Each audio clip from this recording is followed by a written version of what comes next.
कर सकूँगी। गवर्नर साहब, आप दर्द दिल रखने वाले गवर्नर हैं और लोगों में जाते हैं, घुल मिल भी जाते हैं, लोगों के दर्द सुनते हैं और बहुत सारे काम आपने ऐसे भी किए हैं जो वाकई काबिल तहसीन है। इशरत अफशा हमारे साथ मौजूद हैं, बहुत ज़्यादा परेशान हैं और इनका जो है वो लोन आपने देखा कि जैसे इन्होंने बताया है कि 3,90,000 रुपये इन्होंने लिए थे और 2.5 लाख रुपये अब तक भर दिए इन 4 सालों के अंदर, और दोबारा इनको 5,80,000 रुपये इंटरेस्ट के साथ भरना है। आपने ये यकीन दहानी भी करवाई थी कि इनका ये मसला हल हो जाएगा। अगर आप ये वीडियो हमारी इस वक्त देख रहे हैं चैनल पे, तो बराए करम इनसे रब्ता किया जाए। आपकी टीम ने भी इनको यकीन दहानी करवाई, लेकिन इनके साथ जो है अभी तक कोई कॉपरेट नहीं किया गया। अस्सलाम वालेकुम, मैं हूँ आसिफ अंसारी। इस वक्त आप हमें देख रहे हैं आसिफ डिजिटल के चैनल पर। हमारे साथ अभी से कुछ दिन कबल जो है इनकी मुलाकात हुई थी गवर्नर सिंध से। उन्होंने क्या यकीन दहानी करवाई थी, इन्होंने क्या अपील किया था, इनसे हम जानते हैं। अस्सलाम वालेकुम।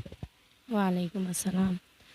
हाँ, ये 25 मई को बेल ऑफ होप जब गवर्नर हाउस का मैंने सुना तो मैं गई थी और गवर्नर सिंध कामरान टिसोरी साहब से मेरी मुलाकात हुई। उन्होंने फिर यकीन दिलाया कि नहीं, इंशाल्लाह आपका ये बैंक का मसला हल हो जाएगा, लोन माफ़ करवा दें। और इसके अलावा जो है ना, कहा था कि नहीं हो जाएगा ठीक। फिर उन्होंने मुझे रुखसाना मैडम के पास भी भेजा। और सही, रुखसाना मैडम कौन है? ये गवर्नर हाउस में ही होती हैं और जो है ना, यही सारे काम देख रही होती हैं अंदर। तो मुझे बुलवाया था, कॉल आई थी मेरे पास, फिर मैं गई थी। फिर उन्होंने कहा कि हाँ, हमने आपका ना जो अपील आपने किया है वो हमने इसके हेड ऑफिस जो है इस्लामाबाद में ज़री तरक्याती बैंक के वहाँ भेजा है। तो मुझे उसकी रसीद भी दी थी। उसके बाद फिर काफ़ी टाइम गुजर गए, 2-2.5 महीने में मुसलसल दौड़ती रही गवर्नर हाउस, रात के टाइम रोज़ जाती रही। तो और मुलाकात भी मेरी मुसलसल हो रही थी गवर्नर साहब से। उन्होंने हर बार यही कहा कि इंशाल्लाह मसला हल हो जाएगा। एडी अच्छा, अभी आपने हमें जैसे बताया था कि गवर्नर सिंह से मुलाकात हुई थी आपकी, तो उन्होंने ये भी कहा था कि इनके जो जो वाजिबात हैं वो माफ़ करवा दिए जाएँ। तो उस पे क्या क्या उस पर इम्प्लीमेंट हुई अभी तक? जब मैंने बताया, सब कुछ दिखाया, वहाँ के पेपर भी, तो उन्होंने एडीसी साहब को फ़ौरन मेरे पेपर दिए और कहा कि इनके कर्ज़े को माफ़ करवाओ, लोन फ़ौरन माफ़ करवाओ। एडीसी साहब ने मेरा नंबर भी लिया, लेकिन दोबारा मुझे कॉल नहीं आई और मैं इंतज़ार करती रही। फिर वही हर 1-2 दिन के बाद जाती रही। बहुत परेशान, ज़ाहिर है औरंगी टाउन से वहाँ जाना बहुत मसला होता था इसमें। अच्छा, आपका ये कहना है कि जब आपकी मुलाकात गवर्नर सिंह से होती थी तो उन्होंने जो है वो पूरी यकीन दहानी करवाई कि आपका ये काम हो जाएगा, लेकिन जब वो अपने अमले को कहते थे तो वो जो है फिर आपको वो गोल गोल चक्कर लगवाना शुरू कर देते हैं। जी, जब जब मेरी मुलाकात हुई है, जब जब गवर्नर साहब ने मुझे यही कहा है कि हाँ, आपका मसला हल हो जाएगा। और 1-2 बार वीडियो भी आई है मेरी, उनके पेज पर भी है, उर्दू पॉइंट के पेज पर भी है। और कहा उन्होंने हर बार यही कि इनके मसले को फ़ौरन हल करवाओ। और दिया है, वो जो उनके अमले वो खड़े होते हैं, एडीसी साहब को भी दिया और जो लोग होते हैं उनको भी। लेकिन मेरे पास दोबारा एक ही बार कॉल आई थी, जो कि मैं गई थी। अभी आपने दोबारा गवर्नर साहब से मुलाकात नहीं की कि भाई आपने कहा था कि हमारा मसले को जो है वो हल करवाया जाए, लेकिन आपका जो अमला है, आपकी जो ये टीम है, ये वर्क सही नहीं कर रही है, काम नहीं कर रही है, अभी तक जो कोई रिस्पॉन्स नहीं मिला? नहीं, मैं गई थी दोबारा ना, बहुत बार गई हूँ, लेकिन कभी गवर्नर साहब से मुलाकात अभी काफ़ी टाइम से नहीं हुई।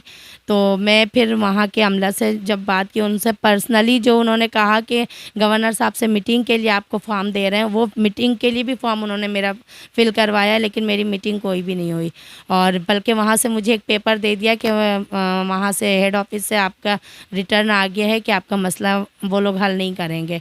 तो फिर यही मेरी गवर्नर साहब से ही मेरी रिक्वेस्ट है कि मैंने तो उनसे भाई ज़ाहिर है एक मदद के लिए अपील की थी। मुझे बैंक वालों ने तो मुझे भी वही जवाब दिया था जो मुझे अभी गवर्नर हाउस के ज़रिए मिला है।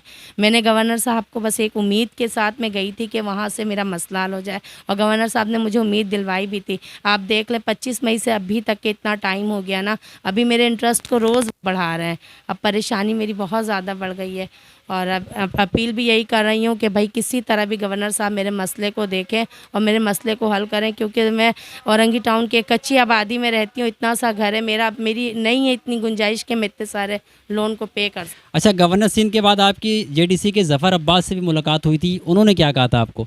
ज़फ़र भाई ने भी मुझसे यही कहा था, जब मेरी मुलाकात हुई थी उन्होंने मुझसे यही कहा था कि आप गवर्नर साहब के पास जाओ और ना, अगर नहीं मुलाकात होती है तो आप वीडियो बनाकर डालो उनके पेज पर या किसी भी जगह वायरल करो, ताकि जो है ना गवर्नर साहब तक पहुँचे। अच्छा, ये वीडियो कौन बनाकर डालेगा?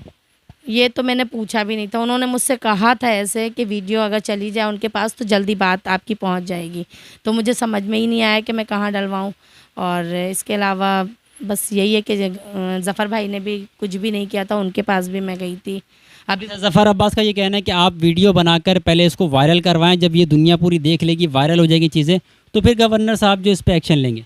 हाँ, उन्होंने ये कहा था कि आप वीडियो बनवा लेंगी ना, तो ये है कि मुझसे तो इस अल्फाज में कहा था कि आप वीडियो बनवा के डाल देंगी पेज पर, तो ये है कि गवर्नर साहब जल्दी देख लेंगे। मुझे तो ढके छुपे लफ्ज़ों में ये कहा था कि गवर्नर साहब जल्दी देख लेंगे। तो मैं नहीं समझ में आ रहा था कि मैं किस तरह से फिर राब्ता करती। मेरी गवर्नर साहब से डायरेक्ट ख़ुद मुलाकात हो गई थी, तो मैंने फिर दोबारा ज़फ़र भाई से मुलाकात नहीं की। अच्छा, आपने अभी जो है वफाकी मोतसब आला से भी दरख्वास्त की, क्या दरख्वास्त की आपने? मैंने वफाकी हर तरफ से जब मैं तंग आ गई तो मैं वफाकी मुहतसब के उसमें भी दिया है मैंने एप्लीकेशन। वहाँ से भी मैंने यही अपील किया है ना कि अगर नहीं भी माफ़ हो सकता है ना, तो मेरे इंटरेस्ट वो इंस्टॉलमेंट की जो रकम है वो कम से कम की जाए, जो मैं भर सकूँ मंथली। और इसके अलावा मेरे जो एक्स्ट्रा सूद बढ़ गए हैं ना, वो माफ़ करवाया जाए। जो असल रकम है उनकी वो मुझसे ले लिया जाए। वो तो ज़ाहिर स्टेट बैंक के पैसे हैं, किसी तरह भी ये हो सकता है। असल रकम से मैं नहीं भाग रही हूँ, जो असल रकम है वो मुझसे ले लें, मेरे सूद को माफ़ कर दिया जाए।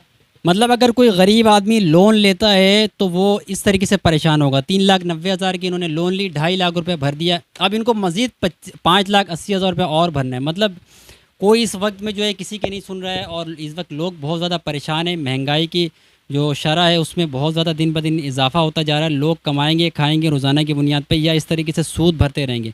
इन्होंने गवर्नर साहब से भी अपील की है कि इस वीडियो को अगर आप देख रहे हैं तो बराए करम फ़ौरन मुझसे रब्ता करें, या मेरे इस जो इंटरेस्ट है जो इतना ज़्यादा सूद बढ़ा दिया गया इसको कम करवाएं, जो मेरी जायज़ रकम होती है वो लें। और इन्होंने वफाकी मोतसब आला से भी दरख्वास्त की है, और अब देखते हैं कि इसके बाद जो है क्या एक्शन होने